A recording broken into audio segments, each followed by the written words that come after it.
Hey everybody, this is Ryan McClanahan with HistoryThroughCards.com.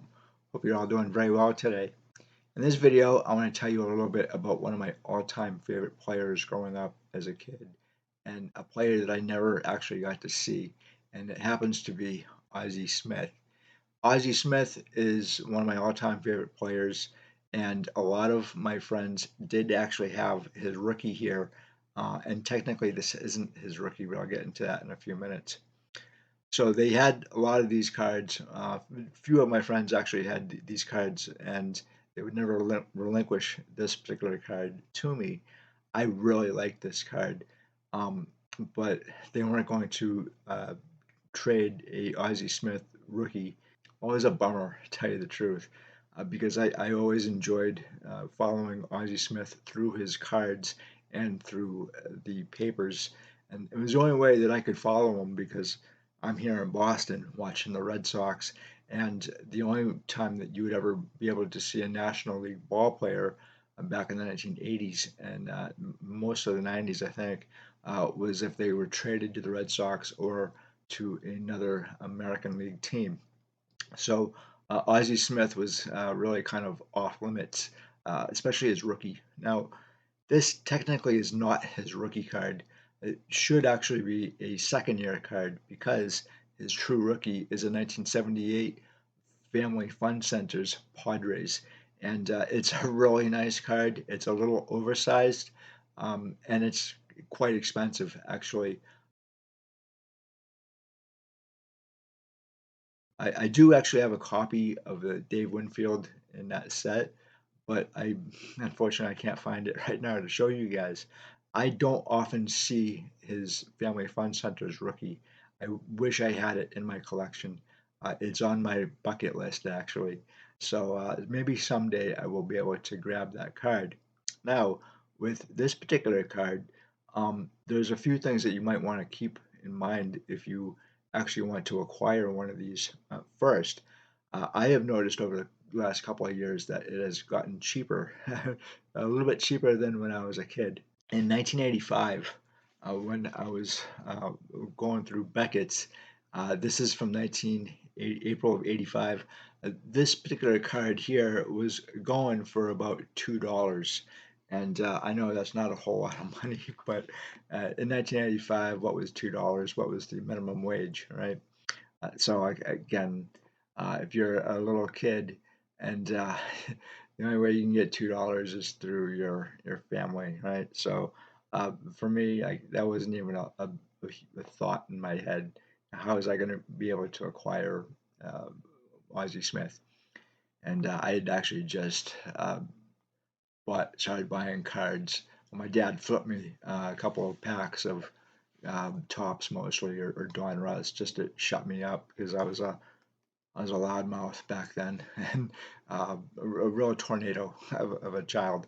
So that's I think that's why I started to collect cards as a kid. It was because my dad wanted some shut eye, I think, and me just yapping away, and that really kept me busy. To tell you the truth, the sports cards did. So in 1985, that card was valued at $2. It actually could have been a little bit higher though. In 1985, he was the national, I believe, the NLCS MVP. And then in 1995, when I'm going through this packet right here, is the March edition. The card was going for about $90. And so it was a goodbye dream of owning a 1979 Topps Ozzie Smith. Now, the thing that you want to keep in mind here is that the corners on this card are notoriously bad. They're usually off center, so a centered copy could actually be a premium, and you might actually be paying quite a bit. Now, I have actually heard of people buying centered copies, maybe like an 8 or a 9 or a 10, and going for thousands of dollars. I don't think that's unheard of actually for this particular card, and I do actually like this card. What I like actually is the jersey. So like the Padres jerseys from the mid to late 1970s and especially the early 80s are fantastic. I think the design is great. Also, Ray Kroc was the owner of the team, and they went to the World Series in 1984. And my favorite team at the time was the Tigers, particularly because I'm a real big fan of Lou Whitaker, and I I really wish that Lou Whitaker would get in the Hall of Fame. Hello, Hall of Fame, are you listening to me? Anyway, I do have another Ozzie Smith card that I want to tell you about before I get into his articles. And by the way, I really wanted to study Ozzie Smith's early career. I didn't know a whole lot about it until I started reading up on his trade, and I'll get into that. But I also really enjoy the 1981 Don Russ set, particularly because it's the first inaugural set. So I have actually talked quite a bit about 1981 being a seminal year for the hobby, and I got into a little bit of Don Russ's inclusion into the hobby in 1981, and I think that this card and the design are absolutely fantastic. I know Don Russ had a lot of issues and a very little amount of time to design this particular set, but I think they did a really good job. And you can probably make out, unfortunately, the camera does not like to pick up baseball cards as much as I do, so this is a little bit blurry here. But let me see if I can. All right, there we go.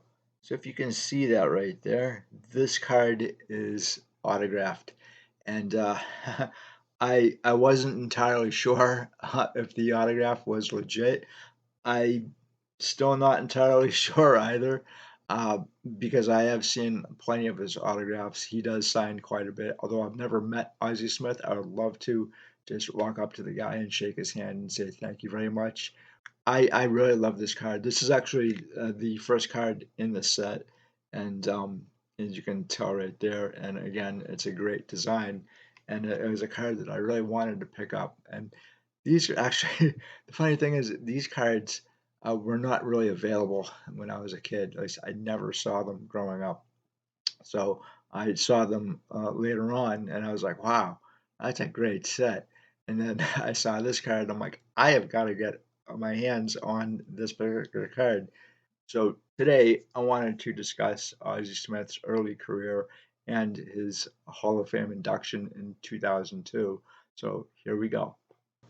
This is from the Belleville News Democrat, May 7th, 1981. Sports Time, Oz the Wizard by Jim Murray. He started out the year 3,141 hits behind Pete Rose, and frankly, he's not catching up very fast. The next big league home run will be his second. He made 409 outs with his bat last year, not counting the 23 sacrifice bunts and the sacrifice hits. But to a man, every National League pitcher will probably tell you he's a man they hate to have to face with the bases loaded. That's because they'd rather have their backs to him. In short, they want him at short when they're pitching so they don't have to come up short. Because Osborne Earl Smith made 933 outs with his glove last season, his specialty is not making two base hits, it's catching them. He's the best there is at that, and maybe the best there ever was. Last year, Ozzie Smith made more assists than any shortstop who ever lived, 621. He broke a record which was set in 1924 when Glenn Wright of Pittsburgh handled 601 chances, and Ozzie's 933 total chances, assists, and putouts combined is short of Dave Bancroft's major league record of 984 and Donnie Bush's American League record of 969 made in 1914, but he had 241 more chances than his nearest league pursuer. It's one of those idiocracies of baseball that pitchers never seem to remember the booming home runs which help them win games. They're more apt to remember that the outfielder who hit it through to the wrong base later in the game. But if you want to see an old pitcher's eyes grow moist with fond recollection get him to reminiscing about his infielders. The great pitchers never like to strike out the side that takes at least 9 pitches. The great pitcher's best friend is the ground ball. You get outs 2 at a time that way. That's the way you get 80 pitch victories, too.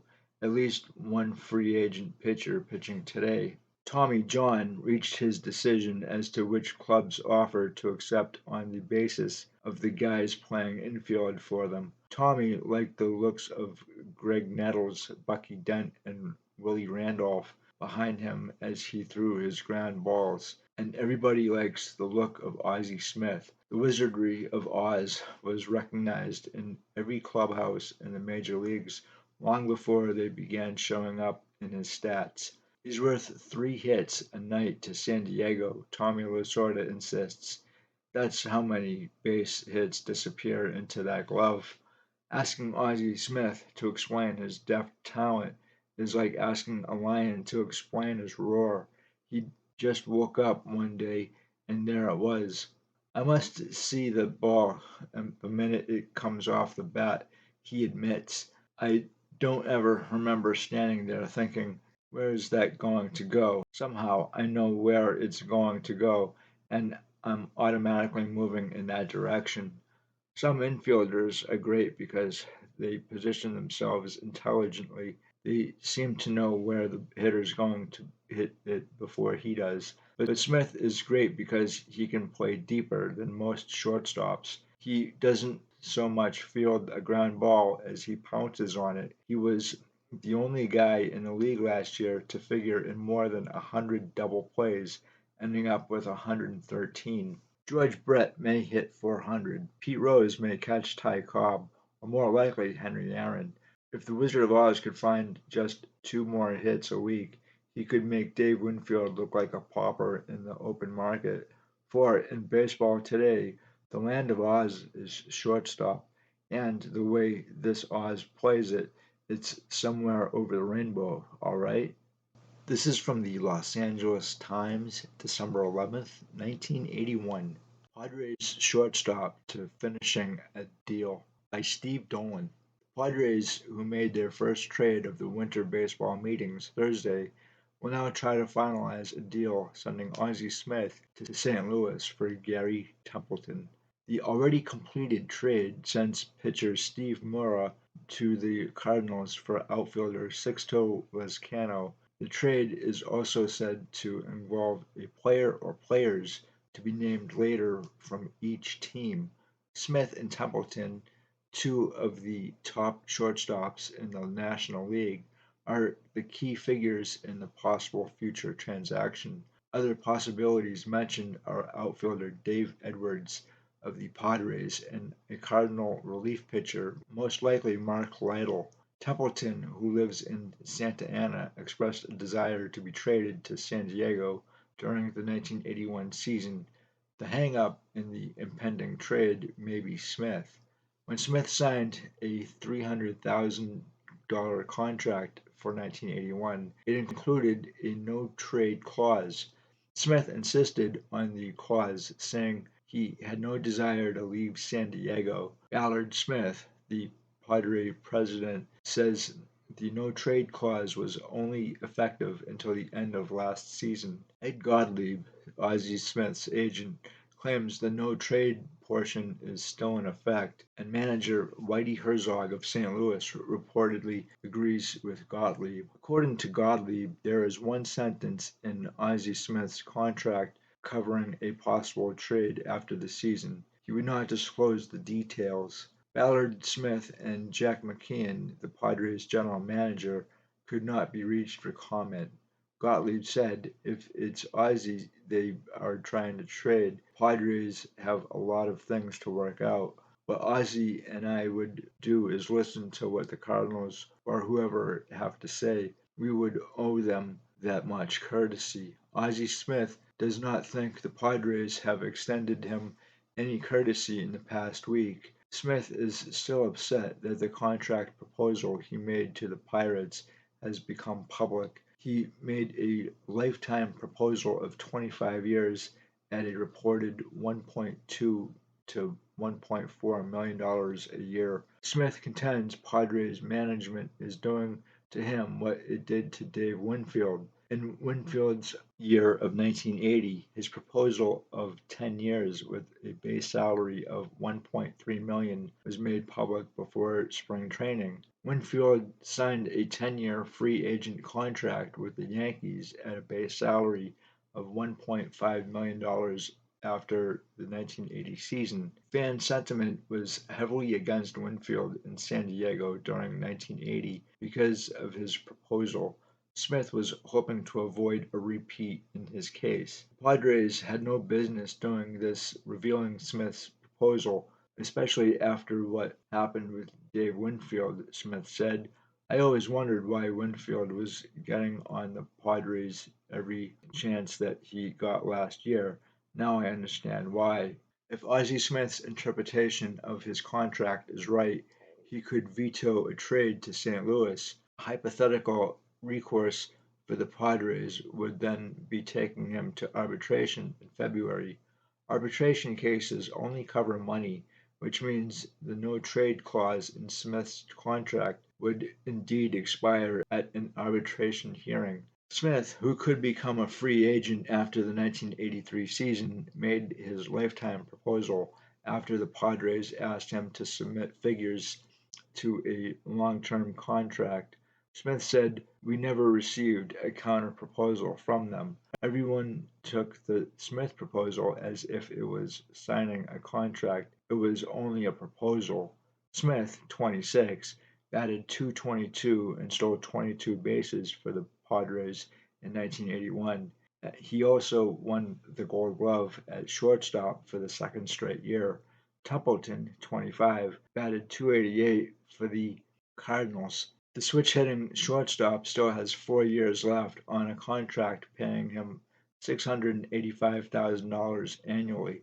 Templeton, considered a temperamental player, was suspended from the Cardinals for making obscene gestures to a St. Louis fan last summer. Herzog did not let Templeton back on the team until he apologized to the fans. Richie Bry, Templeton's agent, says Templeton would be much happier playing near his home. I would say Gary's chances of playing in San Diego are excellent, Bry said. There are technicalities I am not at liberty to discuss that would have to be worked out. I see no problems working out the technicalities on Gary's end. The problem may be on Ozzie Smith's end. The already completed Padre-Cardinal trade helps both teams fill a need.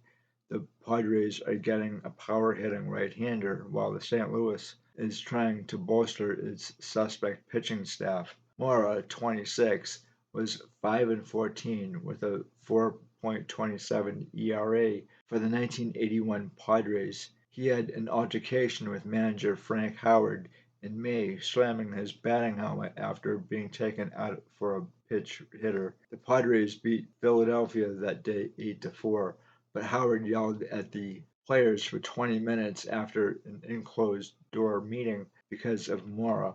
Lizcano, 28, batted .266 with 5 homers and 28 RBI the past season. He demanded a trade from St. Louis, and the budget-conscious Padres must now pay his $450,000 a year salary. If the second part of the trade is to be finalized, the Cardinals will need to contact Ozzie Smith soon. Gottlieb and Smith will be leaving Monday on a 5-day business trip to Chicago. If they want to talk, they better do it quickly, Smith said.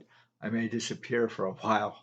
This is from the Bryan College Station Eagle, Bryan, Texas, July 29, 2002. Smith joins ranks of baseball's elite by John Kekes. Go crazy, folks. The Wizard is in the Hall of Fame. Fighting back a tear or two, Ozzie Smith joined baseball's elite Sunday, accepting his position in the pantheon of great stars of yesteryear with a wonderful speech that aptly described his storybook life. This is tough. Smith, the only former player to be elected this year, said, halting to brush away a tear after his son, Dustin, read the inscription on his plaque. I've faced many challenges in my career, and if I was to rank them by difficulty, this moment in Cooperstown would rank at the top of the list. It's almost an impossible task to express in 20 short minutes a journey that has taken me over 20 years to complete. Not surprisingly, the man who took the defensive aspect of the shortstop position to another level during his 19-year career accomplished that, thanking everyone from his mom, Marvella, to his high school coach, to the man who brought him to St. Louis, former manager Whitey Herzog, comparing his life to Dorothy's journey down the yellow brick road in The Wizard of Oz, and holding a copy of the famed children's book in his hands. Smith recounted every critical aspect of his baseball life and detailed what made him a success. The mind to dream that the Scarecrow cherished, a heart to believe that the Tin Man ached for, and the courage of the Lion to persevere. Ozzie Smith was a boy who decided to look within, a boy who discovered that absolutely nothing is good enough if it can be made better, a boy who discovered an old-fashioned formula that would take him beyond the rainbow, beyond even his wildest dreams, said Smith, who was flanked by 46 Hall of Famers, including former Cardinals greats Stan Musial, Bob Gibson, Lou Brock, and Red Scheindienst. Smith, who holds 6 career fielding marks for shortstops, including most assists, 8,375, double plays, 1,590, and chances, 12,624, revealed a couple of the secrets that made him such a deft fielder. His first glove was a paper bag, and he used to lie on the floor of his house in the tough Watts section of Los Angeles, close his eyes and toss a baseball into the air, then catch it without looking at it over and over. He also would throw a baseball over the roof of the house and then try to run around to catch it. No, I never caught it, Smith, who won 13 straight National League Gold Glove awards, said with a smile, but it never stopped me from trying. Luckily, I didn't just experience the dream for a moment and then dismiss it as foolishness. Smith, also holding a baseball that was sliced in half, said the core of his journey was a dream that took shape in his heart one day when he was 12 while sitting on the front steps of his home. I remember I was exhausted from playing yet another game, he said. I let the dream come into the playground of my mind. I embraced it. I embellished it to the point that I would select the position I would play. The 47-year-old Smith, who retired after the 1996 season, said beforehand that he didn't know how he would react on the dais. There was no trademark backflip, but in a summer that has been hard on St. Louis fans, with the deaths of longtime Cardinals broadcaster Jack Buck and pitcher Darrell Kyle, Smith gave them and the audience of 19,000 present a reason to smile. I sincerely believe that there is nothing truly great in any man or woman except their character, their willingness to move beyond the realm of self and into a greater realm of selflessness. Smith said before reading a poem he dedicated to the memory of Buck, whose memorable call of Smith's game-winning home run against the Dodgers in the 1985 National League playoffs incited fans to go crazy. Giving back is the ultimate talent in life, Smith said. That is the greatest trophy on my mantle. Also honored were longtime Detroit sports writer Joe Falls, who was given the J.G. Taylor Spink Award for his 6 decades of work, and Phillies broadcaster Harry Kalas, who accepted the Ford C. Frick Award. So that actually answers a question that I had for a long time as to why Ozzie Smith was traded to the Cardinals. I had no idea when I was growing up that that actually happened. I knew that he was first on the Padres, but I didn't know why he was sent to the Cardinals, and this kind of answers that. And I thought actually this was quite nice. just to see a little bit of his career this way. Unfortunately, I never got to see him play. I never got to see him do any backflips, though I know he did. And every time I saw a photo of that, I was like, wow, how did he do that? That must have been something. I'm telling you. Any of you Cardinals fans who ever saw that, let me know because, um, my grandmother was a huge fan of the Cardinals back in the 1920s and 1930s, and she did get to see the 1931 Cardinals World Series and the 1934 World Series as well. Lucky lady, lucky lady. I'm telling you, she used to tell me all about the Cardinals of that era back then because she actually knew some of the players through her brothers. And so she got to see those World Series, and I'm like, oh my God. So I know that Ozzie Smith was in at least one World Series in 1982, but I have down here on my notes a few other things that may have been missed during those articles. And one of them is that he had 2,400 hits, 580 stolen bases, and a Silver Slugger in 1987, which is interesting because he's not really known as a slugger. So that was kind of cool. And he also is a 15-time All-Star in 1981 through 1992, 1994 through 1996, his last year in the majors. And again, a 1982 World Series champion. He was also a 13-time Gold Glove recipient from 1980 to 1992, and a Roberto Clemente Award winner in 1995. He was also inducted into the Hall of Fame in 2002 with 91.7%. That's really high. Anyway, he's also the 1985 NLCS MVP, and he played with the Padres from 1978 to 1981 and the Cardinals from 1982 to 1996. And so he is one of my all-time favorite players growing up that I never saw play. And I would have loved to have seen some of his backflips in person. And if any of you guys have seen Ozzie Smith and doing his backflips, let me know. I'd love to hear the stories. But again, this is a childhood dream of mine that I finally was able to achieve. And never give up on your dreams, whatever they are.